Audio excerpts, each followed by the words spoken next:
Hey, Weirdos, I'm Ash. I'm Alaina. And I'm Andrew. And this is a special episode of Morbid, everybody.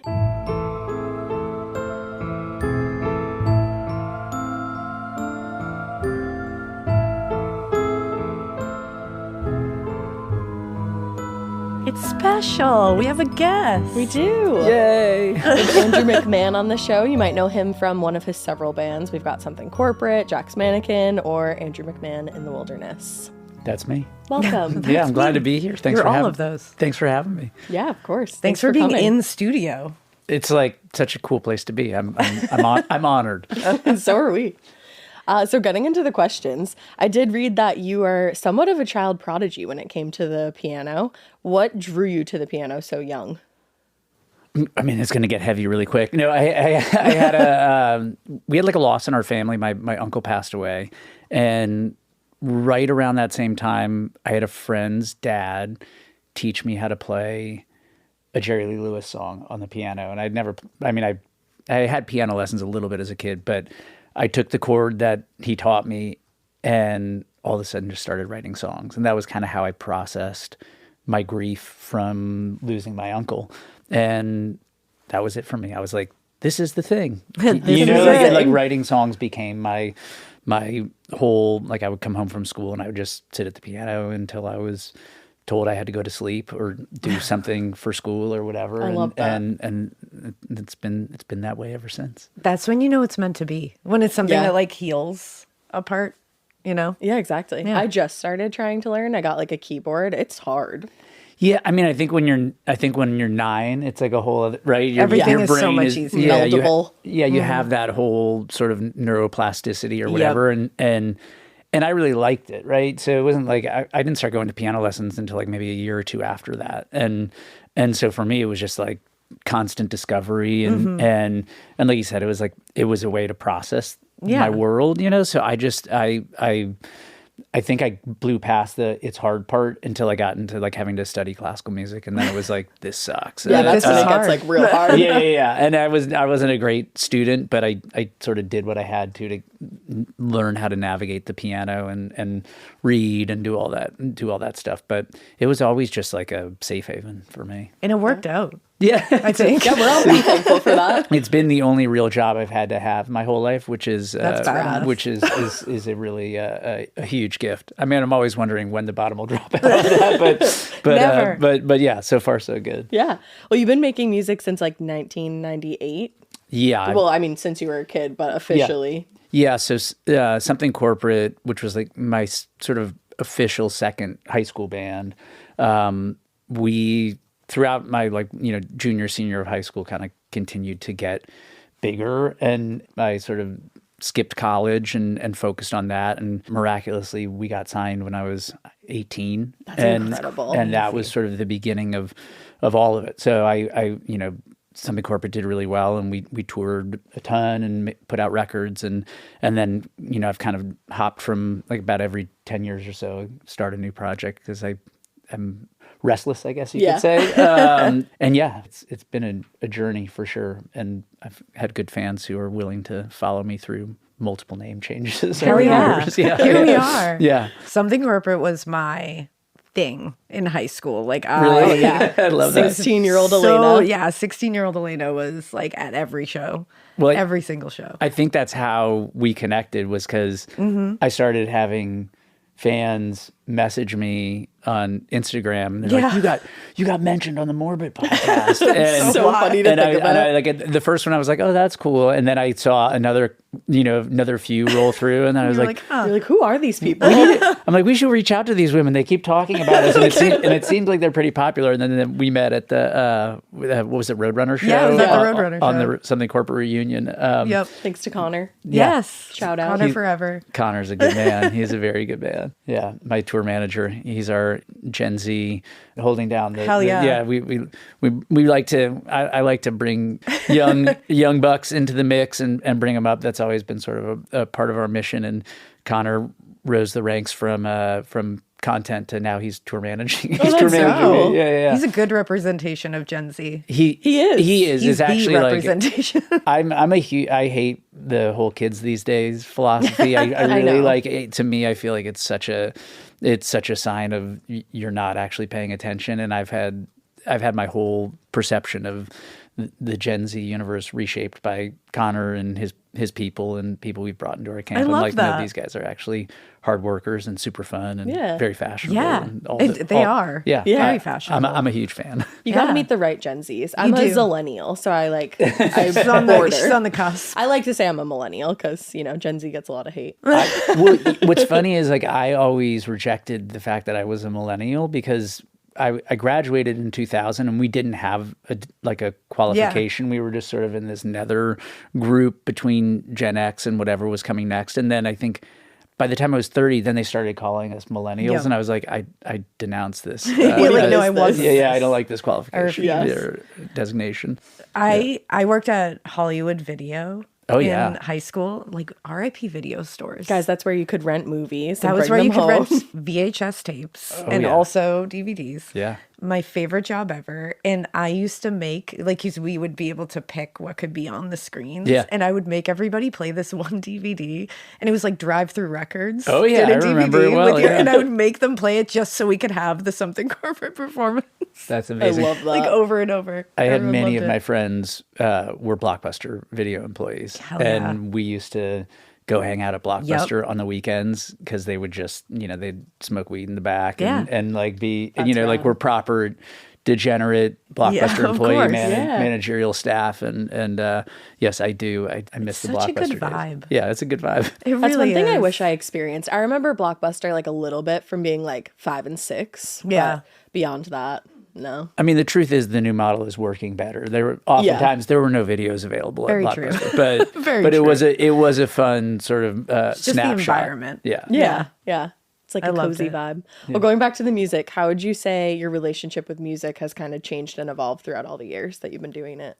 I mean, look, I think you're an author, so it's like as you start by writing because it's just like a reflex and it's this exploratory thing, and I think the biggest shift is that you have to continue to find ways to explore and make it fresh and make it exciting. So like I've changed processes over the years, right?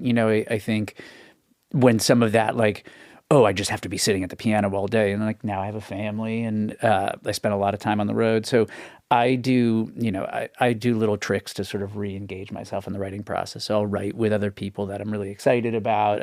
I try and always like surround myself with writers that are both older and younger than me, just so I can, like I love having people in the room that are still in that phase of writing where they're like hyper creative and just super hungry, and it keeps me hungry. So I think that's changed. And then what you write about changes, right? So Yeah, as of you course. as you get to certain stages of life and the questions are changing about what is relevant or what's important to you, you have to find new ways in to discuss those things. And Yeah. I feel like changing projects for me is like has been a part of that, right? So it's like Something Corporate was like very much about all of the things that you encounter in like high school and coming Intense of age. emotion. And, yeah, and it's a lot of makeups and breakups. And I think our industry, like the music business, is fueled on a lot of that. And as somebody who wants to write and perform and do this till the day I die, I've had to sort of shift my thinking. A lot of Jack's Mannequin I got sick when I was in the middle of that project. So I had cancer and I was a cancer survivor. I was like, how do you write about that? And then sort of shifting into this next phase, a lot of it's been about keeping my edge while maintaining a family and a life and how to look after my kid and those questions that come with fatherhood and trying to stay creative. So I think those are sort of big parts of how I shift and try and stay creative. It's I cool love because you that. can look back on every stage of your life and there's a song for it. Yeah. Or an album for Yeah. it, really. Yeah, totally. And I think too, like I've tried really hard because a lot of my fans have grown up with me. Like rather than making the mistake, I think a lot of people do as they get older in their artistic processes or trying to sort of recreate their their youth and still sing about those things. And I think it's the challenge for me is like, how do I really talk about what's relevant to me now and put that in a pop song, and that can be tricky. Yeah.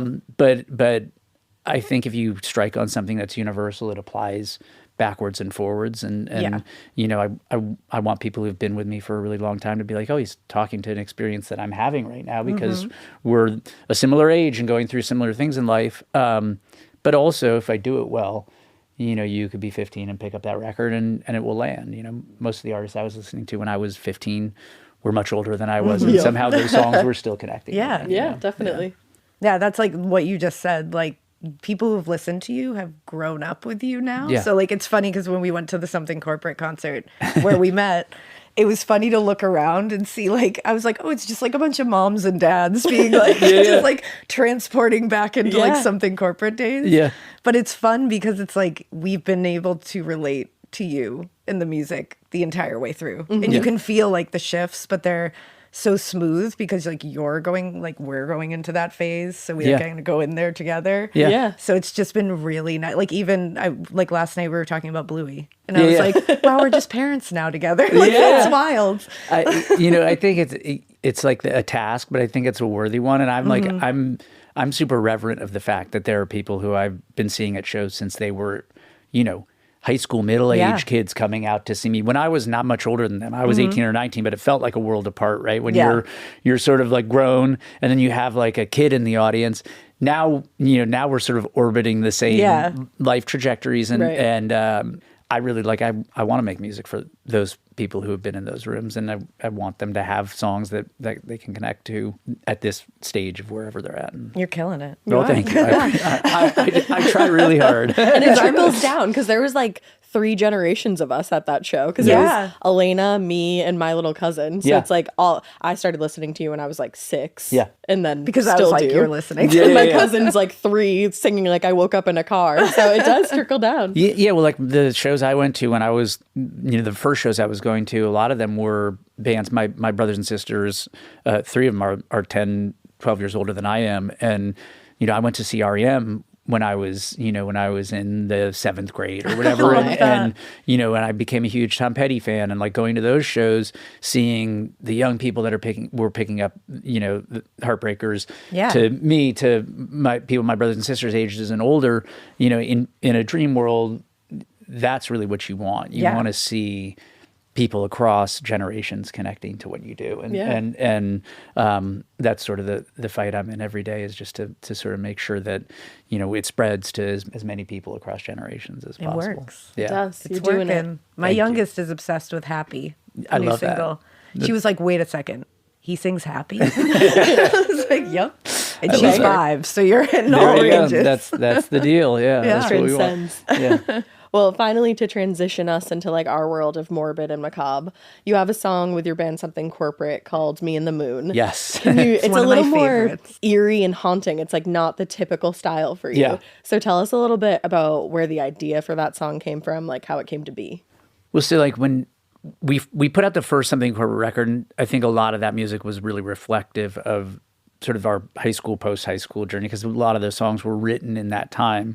And that was sort of the first record we went out and toured the world with and got it noticed for. And then, by that point that I was coming back to write those songs for North, I was just in a much different headspace, and it was like I wanted to do something moodier, and it was like the first time I was living in Jordan Pundik from Newfound Glory. I was living in his guest room, and it was sort of the first time I'd lived away from my parents, and so I had all this freedom just to sit in a room and write all day. And I mean, I would be lying to say I wasn't like smoking a ton of weed at that point, and just playing the piano and just trying to find new chords and new chord shapes and progressions. And I got to this sort of piano figure that plays under the verses of that song, which I was like, this is so cool. Like it felt like something really new for me.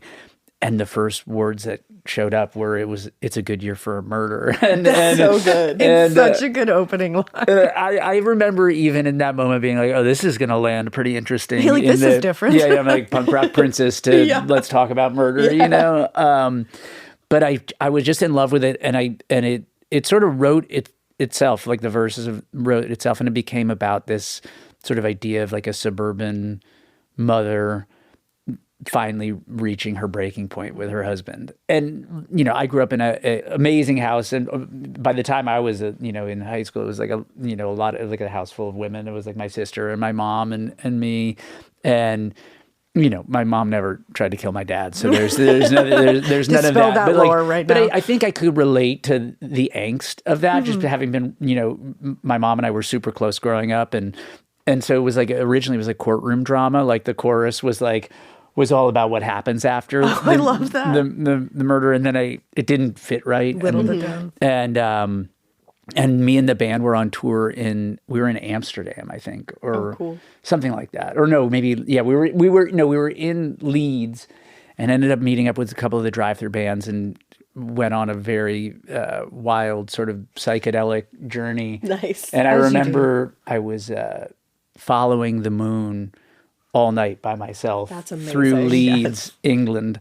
I was certain it was calling me. It was you and the moon. I won't paint the details of what led me to that moment, but I remember just going like, I just want to go see where this moon is at. Hell And yeah. I just followed it through the streets. It was you and the moon. Yeah, totally. Until I ended up like locked in a hotel bathroom.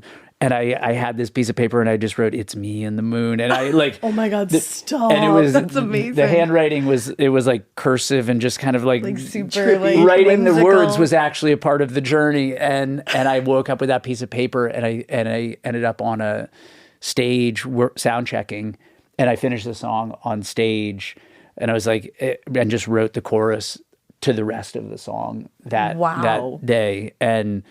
And yeah, it's been one of my favorites forever. Oh. And the fact that fans followed us into that phase was such a huge thing, because I was like, are they going to hate me for taking this hard left turn into 6/8 sort of murder mystery song? It was welcome. That's so good. But yeah, it was that song was a journey from start to finish, and still I think like is a high watermark for the Something Yes, Corporate catalog. Definitely. I remember hearing that song for the Yeah. first time and being like, "What is this?" Like, I was me like, more. "Excuse me." It was Loved definitely it. a challenge to fans to be like, do you want to go here? But it gave me a lot of hope for the future too. Yeah. That it was like, okay, cool. I can stretch out and people will take a chance and, Oh and yeah. follow us. If we'll into go this. with you for murder, yeah. the sky's the Take limit. us The anywhere. moon's the limit. Like for you're sure. good. It's such a great song. Thank you so much. And I think now we can go into dancing plagues. Yes. You know, quite the transition. Because, music, dancing. You do a lot of dancing on stage. I love to Part of the dance. whole thing. So we're going to talk about dancing plagues, and we're also going to talk about a couple of nunneries that just had some stuff going on that I thought was pretty. love Hysteria is kind of where we're going here. I was raised a Catholic, so I'm all for getting into the nun, So let's the nun do this. phase of this. So we're going to start way back. This was on Christmas Eve in 1021 CE. Oh shit. Way back. This is where Love it it. begins. So this small German town called Kolbeekt. I looked up all these pronunciations, so don't come for me. No, you always kill the pronunciations. I try. In a good way. Sometimes I kill it the other way, but so 18 of the town's residents gathered outside of the church and started dancing. Just started dancing and carrying on with wild abandon. And the noise from these dancers made it impossible for the priest to deliver mass. So he went outside and he started to reprimand the group. And they were just seeming completely oblivious to him. Like, it wasn't like they were ignoring him. They just, like, didn't even know he was there. Just kept going. And rather than heed the priest's words, which at that time, people would heed that priest's words. Yeah, you had they just to. continued dancing and clapping and leaping. And they were forming what would later be documented to be called a ring dance of sin. Oh, obsessed. Which I kind of love. I want in. Where do I we sign up for the ring dance of sin? So according to the legend, the priest, who was very angry, very incensed about the interruption and disrespect, quite frankly, cursed them all to dance for the entire year, and none of them were able to regain control of their bodies until the following Christmas. Wait, the priest did Which this? I didn't realize priests could curse people. So he insisted that they keep going because Yeah. they had even started. He was like, "Oh, you want to dance? You're going to Embarrass dance until next yourselves." Christmas." Yeah. And they Wow. did. And by the time the curse was ended, the group was exhausted and reportedly fell into a deep sleep. And a lot of them never woke up from that deep sleep. So some they of them died. So he just straight up killed some of them. Okay, priest. Can I ask practical questions Absolutely. about food and bathroom? None of that. None of that. In fact, many of these dancing plagues, food, bathroom breaks, like sleep, don't happen. Not They necessary. just dance through it, and that's how most of them die. Wow. So they just Like, Like- there's deaths that come out of these. Are they just like peeing all over themselves? Probably. It's reckless. Rancid. Like, whatever is happening there is a lot. So some people lived for a year doing this? I guess so. Or they would join, I think, maybe. Okay. Others would join. So, given, how old this story is, obviously, I'm sure there's been some embellishments. Yeah. But according to historian John Waller, there was nothing in the story that medieval people found hard to believe. Like, to be quite honest. They're like, yeah, whatever. They were Sounds like, good. yeah, people probably would dance themselves for a year to death. Because it was a society that was very accustomed to assigning supernatural explanations to literally anything they couldn't understand. So the idea of such crazy behavior being the result of a curse from a holy man was like, yeah, obviously. Yeah. Like, that's Why what not? happened. And as he points out, plenty of sources indicate that this obscure chronicler may have embellished a real event. So there was truth to this. Basically, the details might have been a little bit exaggerated, but that like manic and like uncontrollable dance that they were doing probably happened because it has happened. Yeah. So this was kind of the beginning of like dancing plagues being documented. Now, 200 years later, in a German town of Erfurt, looked it up, a similarly crazy and bizarre outbreak of dancing mania broke out in 1247. So this time, at least 200 people are said to have gathered on a bridge. Oh. And it was over the Moselle River in Maastricht, where they danced until the bridge collapsed. Stop it. And all of them died. Said rocket to the wheels fall off. They did, and then they died. And then, that was it. Bridge collapsed. Everyone died. That was it. And then so that happened. How long were they up there for, does it say? It doesn't say how long, but I feel like it probably wasn't that long because 200 lot of people on a people. bridge. And Yeah. I don't think the structural integrity of bridges in 1247 was like something of note. Not quite the same So as today. I'm assuming they all just went down. But there is a second version of this story. So there is like a little wiggle room. Okay. So this one, in this version of the story, the same thing happened, except everyone didn't die. People died, but there were survivors. And people say that some of those survivors were taken to a nearby chapel. Where they kept dancing. And this nearby chapel was dedicated to Saint Vitus, where these people received treatment for their quote unquote mania, and many of them were restored to full health. So they said Okay. they went to this specific chapel, and that's what cured them. And they never danced again. Never danced again. It's a flash mob gone wrong. Flash mob gone horribly wrong.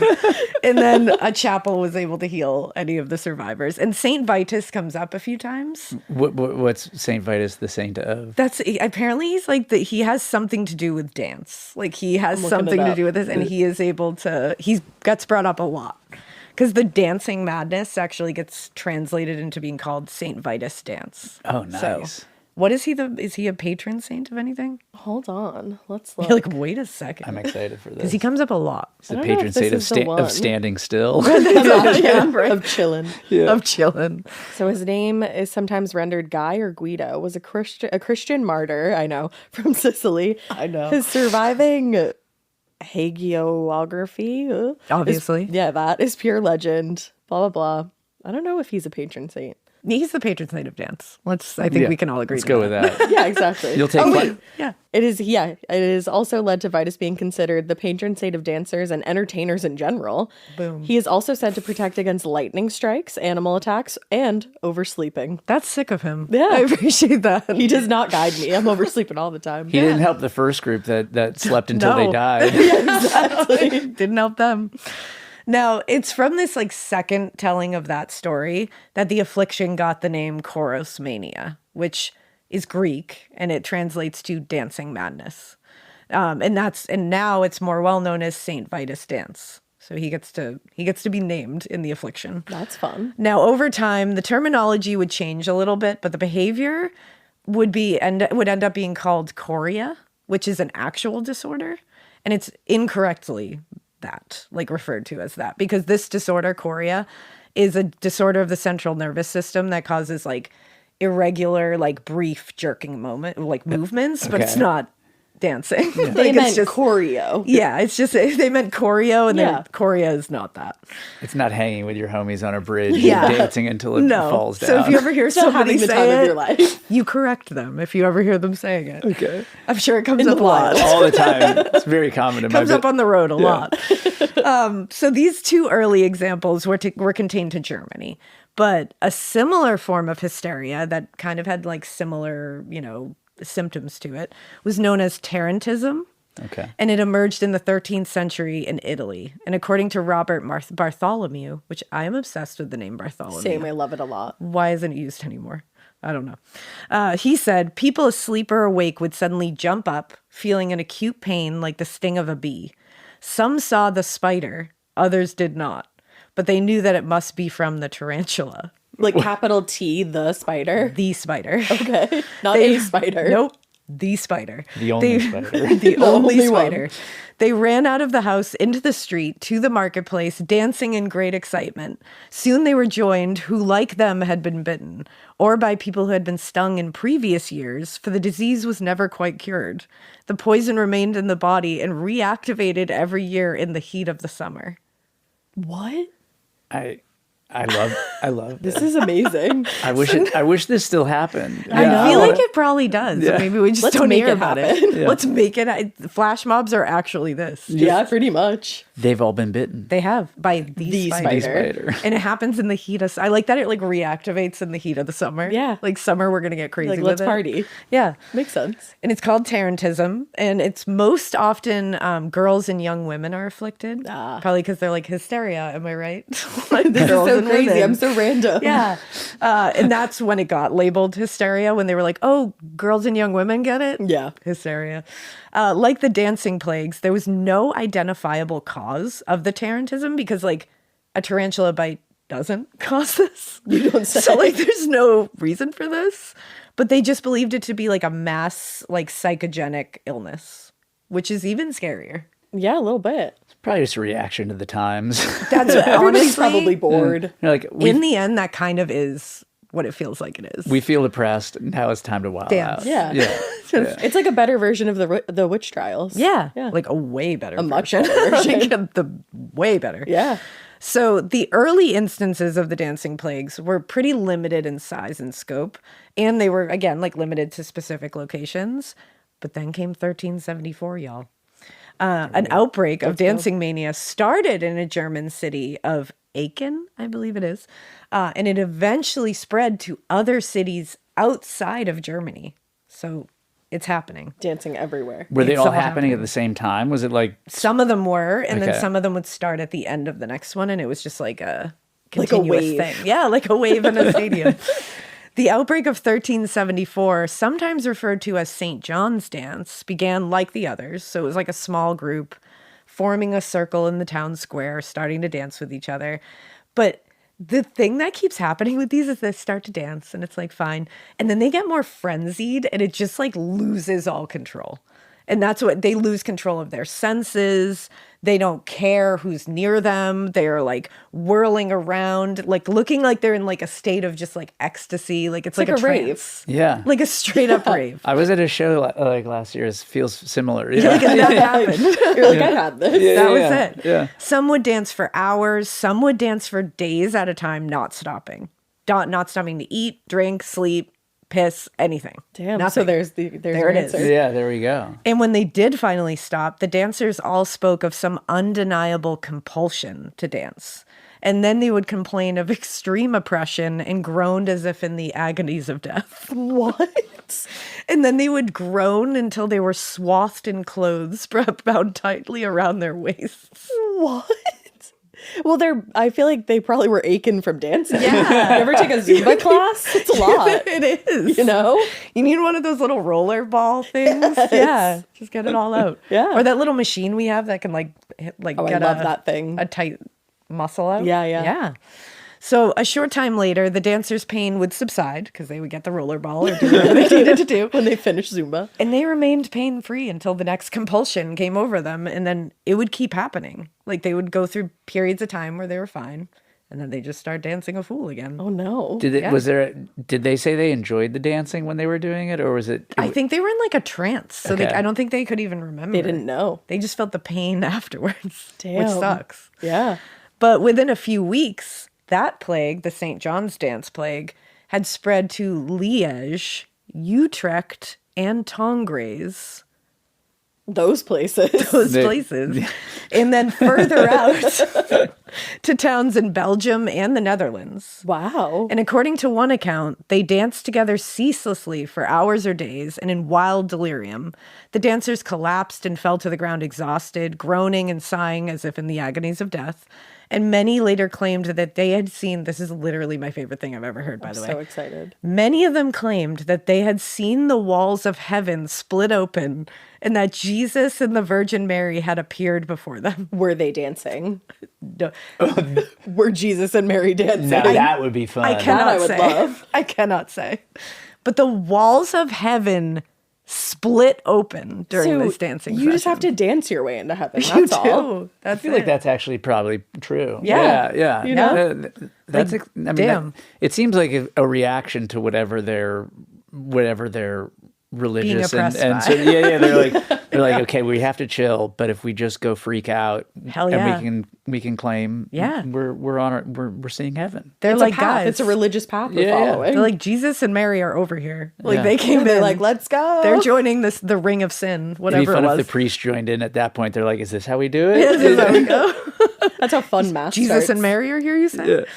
So for the next 100 years, people in Germany and surrounding countries would periodically fall into these trances and manias. 100 years? Yeah. In 1491, this is literally my favorite thing ever, by the way.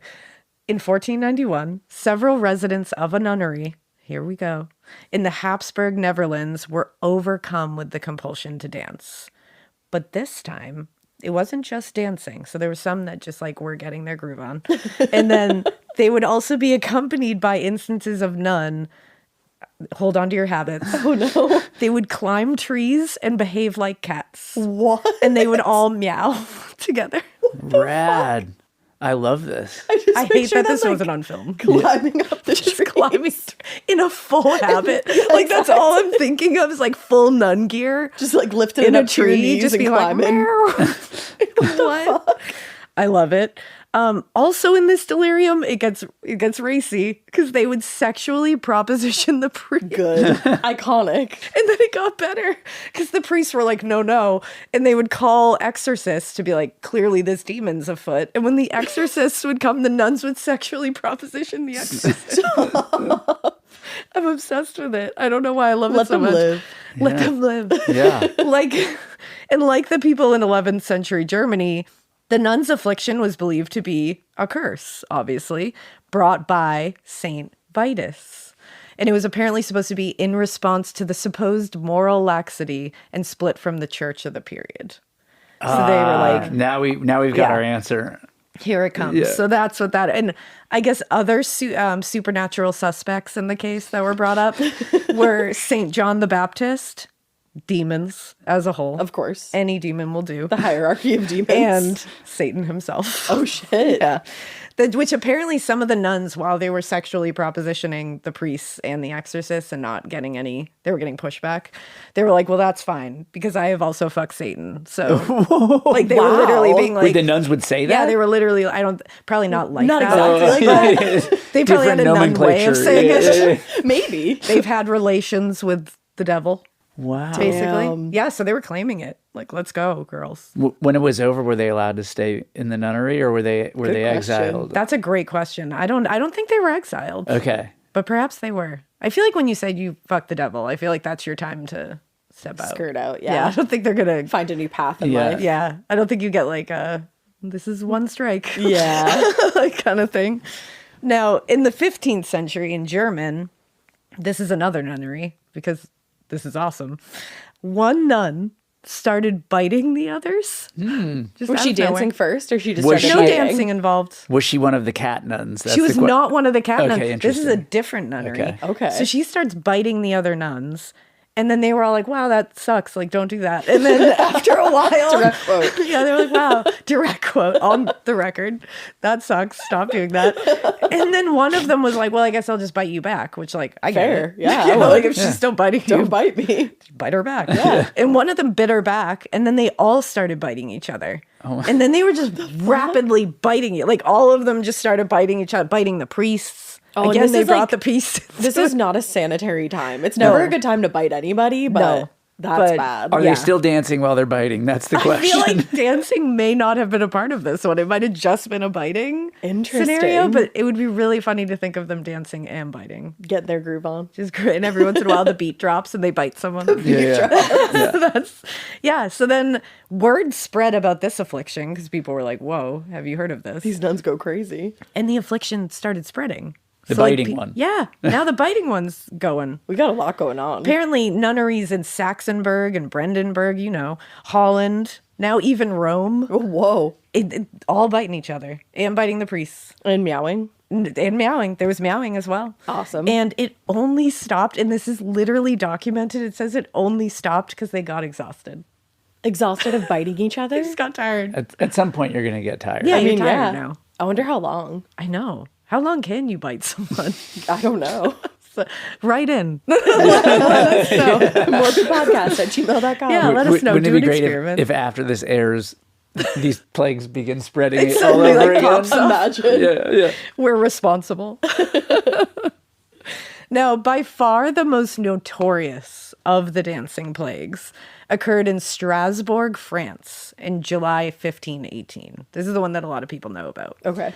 The event began pretty innocuously. It was just a single older woman just going into the streets, into the city center. Her name was Frau Trophea. Love I think it. is what I Queen. say it. That's how I say it. Yeah. She just walked out and she was like, let's do this. And she just started dancing. Said, let's dance. Let's go. Yeah, she was David Bowie before David Channeling Bowie. some late Bowie. Yeah, Hell yeah. That's Before where her David Bowie time. came from. Yeah. He came from a dancing plague. A nunnery believe of that dancing. now. Yeah. A dancing plague is in it. a nunnery. Canon. That is where David Bowie came from. He came from a dancing plague. It was Frau. So by mid-August, and she wouldn't stop, of course, because that's how She had a these plague. work. She had a plague. By mid-August, hundreds of people had joined her in the town square. Again, a flash mob. Yeah. All of them uncontrollable. And like the previous ones, the dancers in Strasbourg never stopped to eat, never stopped to drink, sleep, nothing. Not long after the mania began, quote, as many as 15 people a day dropped dead. Oh my God. So What a this way to was go like- out, though. I mean, It seemed like, I mean, there were a lot of ways you could die back then, but it seems like dancing would have been one of the better ones. top I would notch choose in that, day. yeah. Yeah. It's like real plague or dancing plague. Yeah, at that dance, point, I'm baby. picking dancing Yeah. plague. Yeah. And they just kept going. So people would be dropping dead and they were still dancing. Over It's their not dead like they bodies? stopped and were like, pause, like, let's get this one out. Nope. They just danced. People dropping. Wow. Yeah. And unlike many of the earlier dancing plagues, which were recounted a lot, like they would kind of change over time, like folklore, this particular one in 1518 was very well documented. Like it's a real event that is very documented. It's appeared in everything from historical text, news accounts, church and medical documents. It's like in a lot of things. And according to many of these documents, the woman who started the plague was brought to a church devoted to, can we guess? St. Vincent. Saint Vitus. Oh, Vitus, my bad. Maybe Saint Mixed up Vincent my too. Who saints. knows? A few days after she started dancing, she was brought to a church devoted to him, and she was cured. Apparently. Well, and this is while the other people are still dancing. They're still going. They're like, Yeah. you started this, we're going to take care of you, but Yeah. we're going to let the others go. Yep, they're trying to chop the head off the snake and see if it all Maybe falls. if she stops. Yeah, maybe if Frau stops. No, they all just kept going. Because in the days after that, others started joining more. Even like as soon as her absence was felt, they were like, "We need to beef this up. Let's get dance more for her." people in here." So, in order to curtail the mania, the city forbade musicians to perform publicly, Oh, boo. which like That sucks. lame, Yeah. kind of a killjoy, and eventually started taking the dancers one by one to the St. Vitus Church to get treatment. And no matter how quickly they removed the dancers off the streets to St. Vitus's church there, they were just replaced by new dancers. People would just show up. It's like one leaves, 5 more come. Yeah, they had alternates. See, they had to cancel the musicians because they're like, this is easy for us. We could Yeah. just go and we already have an audience. Yeah, they're like, hell yeah, let's go. I know, they were like, we can really get big here. This is our spot. They're like running around the dancers being like, listen to my demo. Like, get a record deal out here. Now, in the decades and centuries that followed this, dancing plagues continued across Europe, with significant events occurring in the 16th and 17th centuries in Switzerland and Italy. And there hasn't been like a really documented case of dancing mania in a lot of centuries, but Tarantism, which is like thought to be kind of similar, has been documented in Italy as recently as the 1950s. Oh, shit. So Remind me, Tarantism, it isn't dancing, but it's just it sort is of kind like... of dancing. It is, okay. Yeah, it is kind of dancing, but it's like a little different because they claim it's from a spider. Okay. Like you get bit by a tarantula, which I didn't even know they had tarantulas in Italy. That was news to me. I don't think I knew that either. I don't know where I thought tarantulas were. Australia. I think everything. Period. I can attest to Joshua Tree. Oh my God, Really? they're there too. There was actually the last Jack's Mannequin record we almost named Tarantula Mating Season because That'd be great. because we rented a house in Joshua Tree during Tarantula Mating Season and they were everywhere. Oh, that's so Yeah. upsetting. And I don't care for spiders, but No. big ones I care for less. And Yeah, so way if less. you ever want to go get some Tarantism, I recommend where you Joshua go. Tree around October, Just write it November. on their Yelp page. So were they like in the house? I wish I could find this video because there's a video of me and 2 of my bandmates running around the house screaming in like a high pitch, Yeah. like trying to chase a tarantula out of the house. Yeah. How big? I mean, bigger than my hand. No. Yeah. They're Nope. huge. Yeah. No. I'd just start crying and never No. stop. Yeah. That's the thing. I don't cry easily. No, you I don't. would start sobbing uncontrollably if I saw a tarantula. I Yeah, think. 100%. I Like cry that's, easily. and in my house, I'd never sleep in there again. It's my understanding they're not that, like, I don't know that the big ones are that bad. No, I don't think they really do much. Yeah, but they don't just exist. They don't look like anything you want to spend time with. It's unfortunate for them. I know. I feel like up close, aren't they really cute? Like their faces. Their faces are kind of cute. Like with, but like, a I'm magnifying not glass. getting up close. I never found them cute. You're like me. personally. You said actually no. It's not my thing. Yeah. That's in Australia, the huntsman spiders. My TikTok has figured out that I hate them, but that I will watch a Interact whole with video them. about one. So it just keeps giving me huntsman spider videos. And apparently you can hear huntsmans walking down the hall. No. They're so big. No. And I was like, that's all I need to No. know. I can't ever go to Australia. Not for me. Ever. No, I'd Can't do it. die. And people have like house huntsmans where they're just like, oh, that's just like Leroy, the house huntsman. He just lives here. He takes care of the bugs. I'm like, who takes care of him though? Like who? He's lawless. He's really lawless. You get like, you're like, he takes care of like the mosquitoes. I'm like, what? I'd rather get bit by a mosquito than love live with him for that. Leroy. But like, I can't. You can't look like that. No. Oh, I can't. I cannot. Spooky. So yeah, if you ever want that, go to Joshua Tree. Apparently during Yeah, they're tarantula there. mating season. Yeah. Yeah. Now, people obviously blamed all these manias on either the spider or the devil and other supernatural shit for all the dancing plagues. But lots of religious intervention was obviously brought in to treat them. Yeah. You know, exorcisms and the like. And in cases where the dancers, this is interesting. So, because this is kind of very like regional. So it's like they would do these things where it's like the treatments for it were very regional to what they were thinking or believing in that place. But when the dancers were foreign, like not of that area, the regional cultural differences would uphold the belief in demonic possession. So like it would always go back to demonic possession. That But makes according sense. to Robert Bartholomew, quote, the behavior of these dancers was described as strange because while exhibiting actions that were part of the Christian tradition, other elements were foreign. And he points to one account that says, in their songs, they uttered the names of devils never before heard of. This strange sect. And So that's how what it would you says. know what they were? So it's like, what? So what do you, how do you know they're devils too? Maybe they're gods. Maybe they're angels. Yeah. Maybe they're friends. Well, if you're dancing, the devil has to be a part of Obviously, it. has to. Several devils have to be a Yeah. part of it. Now, demonic possession was really the main suspect in the beginning, but in later plagues, the cause of the mania would often be attributed, because of, obviously we hear it in like the nunnery, it would be attributed to immorality and sin, particularly those in which the dances were overtly sexual or predominantly performed by women. One description read, "They indulged in disgraceful immodesty. For many women during this shameful dance and mock bridal singing bared their bosoms, while others of their own accord offered their virtue." Oh, honey. So now these ladies are out there just being like, come and get it. Ruining the streets. Show an ankle. Damn, show an ankle. Yeah, well, yeah, exactly. What is offered their virtue though? What is the? That's what I wonder. Literally show an ankle. Yeah, they showed their shoulder or Yeah. something. Yeah, It's like, do you want to hold my hand and dance? Yeah. And they're like, holy shit. You gotta get inside, Yeah, girls. you gotta to a nunnery where you can start meowing and propositioning priests. Yeah. Now, in later years, such as, the dancing plague in Strasbourg, like the really famous one, the events were frequently kind of attributed to madness and hysteria as a whole, especially when they were begun again by girls or women.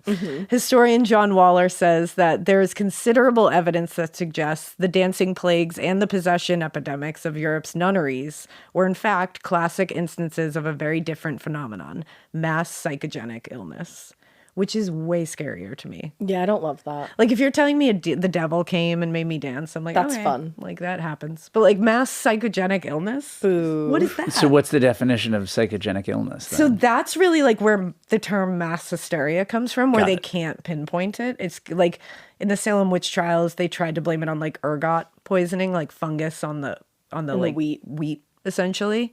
And that causes, some kind of food poisoning that then leads to this like wild illness that everybody just Like psychosis. But You're I think hallucinating or something. Yeah, I think it's like groupthink. Like Yeah. I think it's Yeah. really just you've seen instances of it where like you can get people to do insane things if you just make it a group effort. And again, there wasn't a lot to do back then. There So why certainly not wasn't. dance? Yeah, there in the really streets? wasn't. And in the majority of cases of dancing plagues, the years we were touching upon this before, the years immediately preceding the events were usually pretty harsh. There was famine, natural disasters, social and political upheaval. In the case of Strasbourg, there was a little thing called the Black Plague that was Oh, right that. before it. Right. Yeah. So it can be viewed as kind of like an extreme reaction of like stress relief, Yeah, it's like like- a reaction to trauma. It's a trauma reaction. Yeah. Yeah. Like, So we're all going to start dancing soon. like, you can play the piano or you can start dancing uncontrollably for years at a time. Yeah. Yeah. And Whatever that's- works for you. Whatever you feel. Yeah. Report back. Let Yeah. us know. But that's my little Mass my hysteria. dance into And mass this is what the hysteria. movie Footloose was based on. Exactly. That's what I was thinking the entire time. That's the mic drop at the end in that, friends. But yeah, so if you start dancing in the streets, people might start joining you and then you could all die together.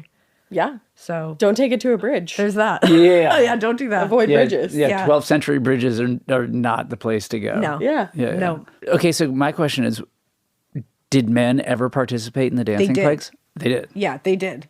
That's what makes it so funny. They're like, well, women started it. Yeah. Yeah. We just get blamed. Shut up. Yeah. I think, and I don't even think it was always women who started it. I think it was just like there was a lot of women. Well, yeah, especially in that You know? in that Yeah. era, they were like, we'll blame the ladies. If we're gonna bring, it's either the devil, ladies, or a combination of both. Yeah. So. And then in the nunneries, obviously, it was all ladies. Yeah. And the devil. And the devil. And the Yeah. devil. Yeah. Of course. They were having relations with the devil. Was there any documentation of whether or not they were having fun? Oh, they were having feel fun. like we we- didn't even need to document it. Yeah, Feels pretty awesome, Yeah. to be honest. They were sliving. Yeah. like, especially in the nunnery scenario, I'm like, I think they just got bored.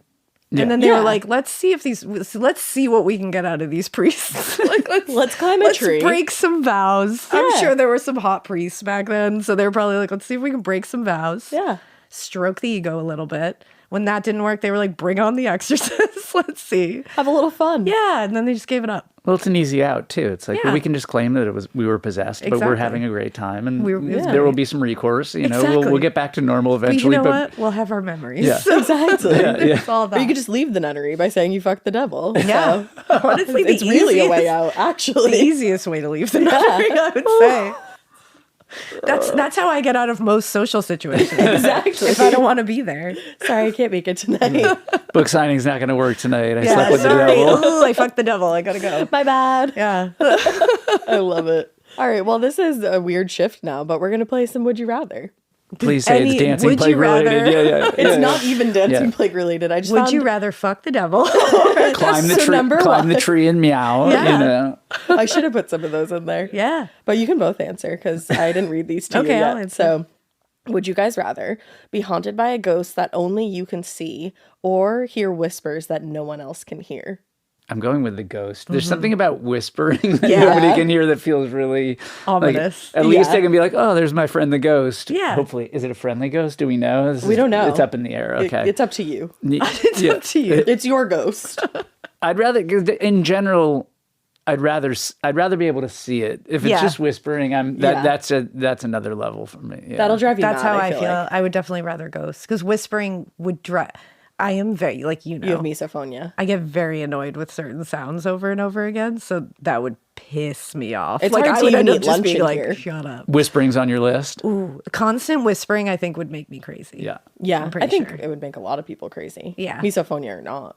But seeing a ghost every now and then would just be like, oh, hey, Yeah. Yeah. you never feel alone. Yeah, there you go. You know? Perfect. You could tell them the big events in your Just life. call my imaginary friend. Yeah. It's a Just be little like, oh, buddy. hey, you're here. Let me tell Yeah. you something cool that happened today. I think I agree with you guys. I'd take the Yeah. ghost. All right, number 2. Would you rather live in a house that rearranges itself every night or in one where the doors occasionally lead to other dimensions? two. Other dimensions? Yeah. Why?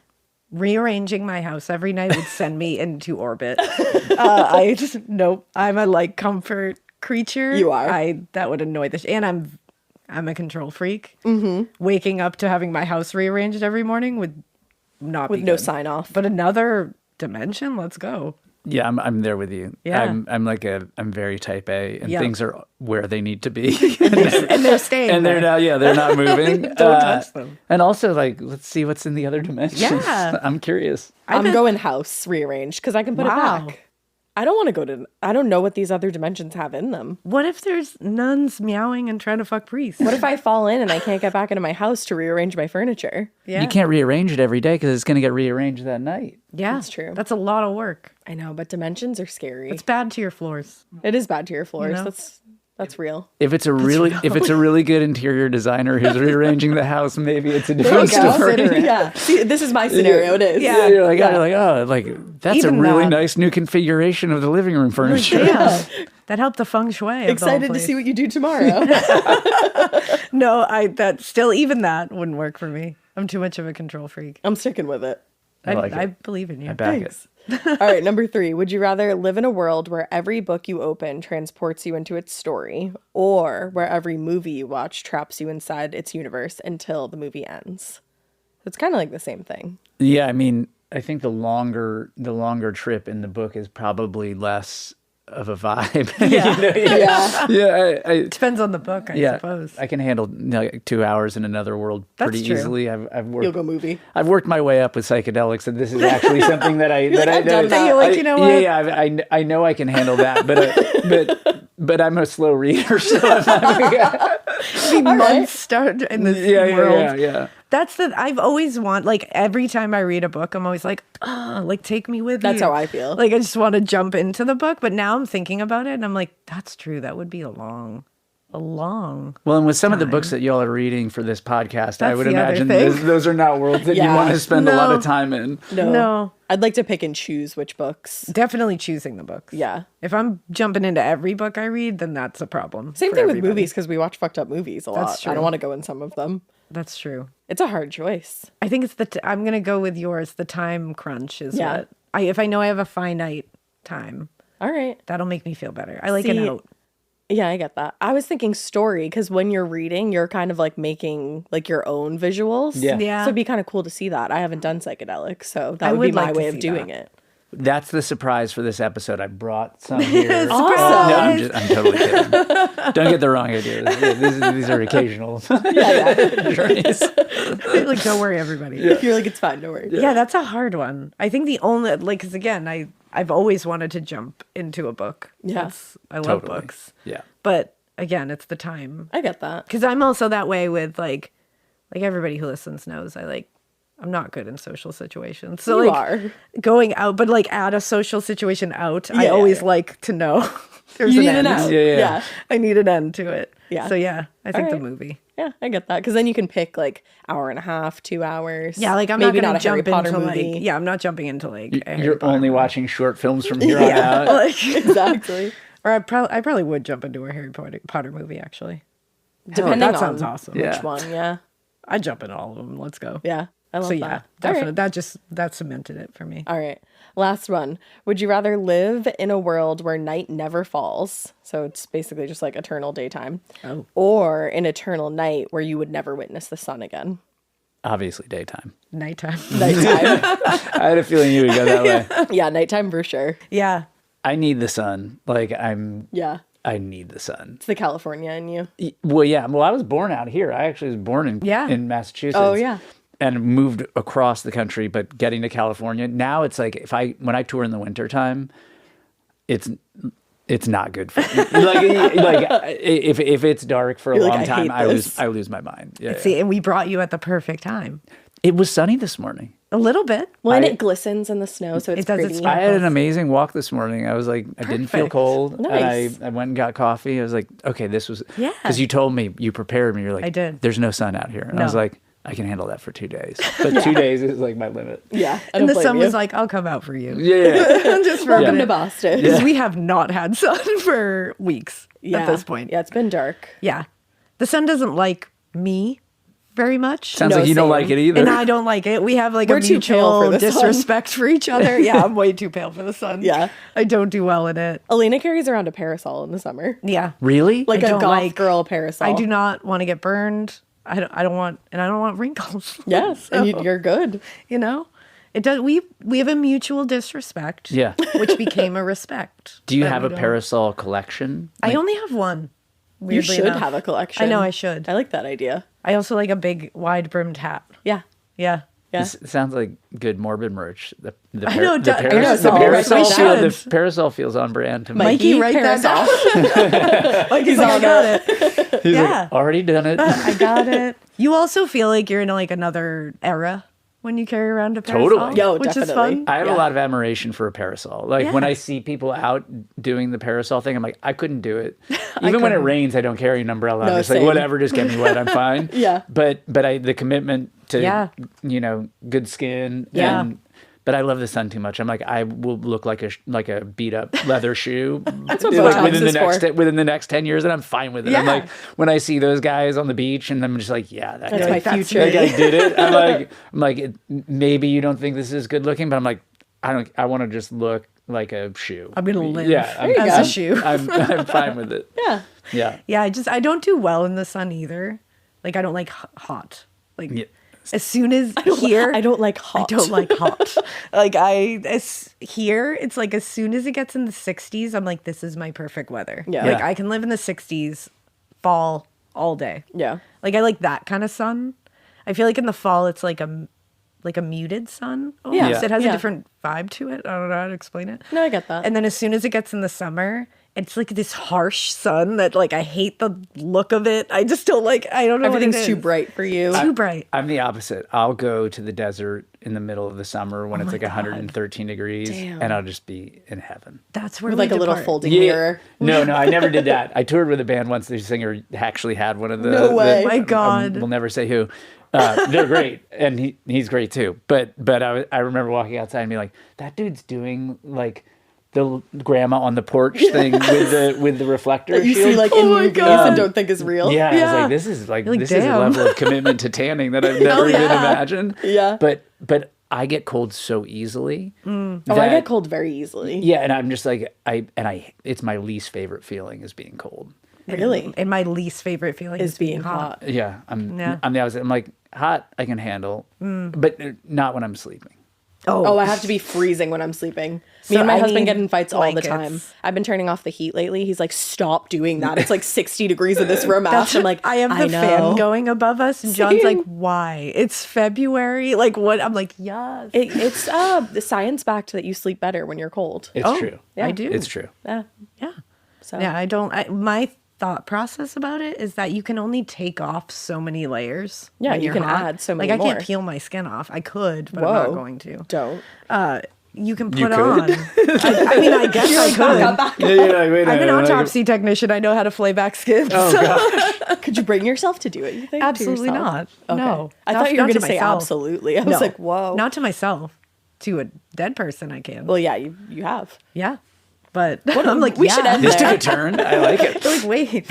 But you can't take off all the layers to get cool, but you can put on all the layers. To get I warm. mean, it's a sound logic. It's just when I don't follow it at Yeah. all. It's Yeah. okay. Yeah. We diverge here. That's fine. It's like we got the office, can be we friends have instead, parks, yeah. we have all the things. Yeah. This is where we Yeah. diverge. It's okay. We'll just be friends in different continents. Yeah. I'll just stand in the middle of you. I like both. I came to you in winter, so You here we did. are. That's Yeah, true. yeah, That's yeah. how we know we're friends. Yeah. Exactly. That's the last one. I pick Eternal Night because I'm a night person, but I still like the sun, so I'd be like a little bummed, I think. But Yeah. But yeah. I just also love the night. Well, yeah. That's how I feel. Did you watch something Night about- Country? Did you? I did.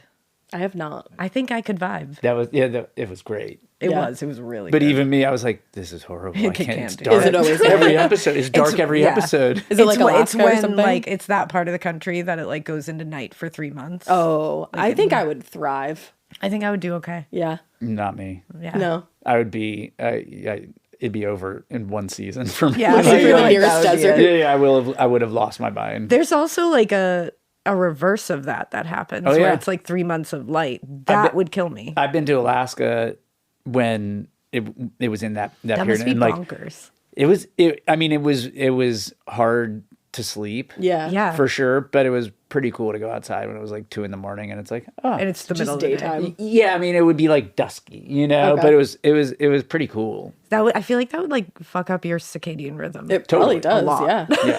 Definitely. the other way would too, obviously. So that wouldn't be great. Yeah. You got to be strong to live out there. Damn. Yeah. Do you live out there, anyone? Write us in. Let us Lots of know. emails coming in. I know. Suddenly we're really calling for emails this I know. episode. Well, that was fun. That was fun. I loved that. Thanks for inviting me. I had a blast. Thanks Yeah, for coming. thank you for Yeah, of coming course. on. We learned a lot. Oh, and check out the Dear Jack Foundation if Please. you want to Oh, yes. say anything about that before we leave. Yeah, I mean, so Dear Jack is it's a nonprofit I started years ago on the heels of my survivorship with leukemia, and so we advocate for adolescent and young adults, so people 15 to 39, which is like for years has been a really forgotten demographic of cancer patient and survivor. And so, yeah, we build programs for this group specifically. We do retreats for couples that are entering survivorship, and we also do a wish granting program for young adult cancer patients. So, love that. yeah, please just go to dearjackfoundation.org if you want to learn more about what we're doing, or if you happen to have a friend or be going through the cancer journey yourself. We have a lot of support services and ways to kind of link up with you and try and make the journey easier. Hell yeah. Nice. I love it. So go check it out. Yeah. Perfect. And you guys, we hope you keep listening. And we hope you Keep it weird. But not so weird that if you haven't already listened to Something Corporate, Jack's Mannequin, and Andrew McMahon in the Wilderness, you don't check it out.